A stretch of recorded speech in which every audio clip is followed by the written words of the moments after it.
Hi mga Habibti! Welcome back to my mini vlog! For today's video, isi-share ko na naman po sa inyo ang bago kong in-order kay Shopee. Playpen para sa aking baby. Dahil sobra-sobra na po niyang likot, delikado na po kapag naiiwan siya. Dahil most of the time, kaming dalawa lang talaga ang magkasama dito sa bahay. Dahil ang kanyang daddy ay nag-work. At madalas, meron ako mga biglaang ginagawa dito sa bahay.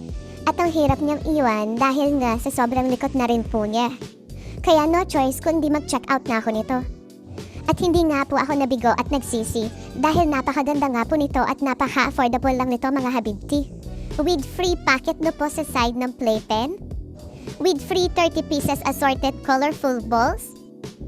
With free balls basket.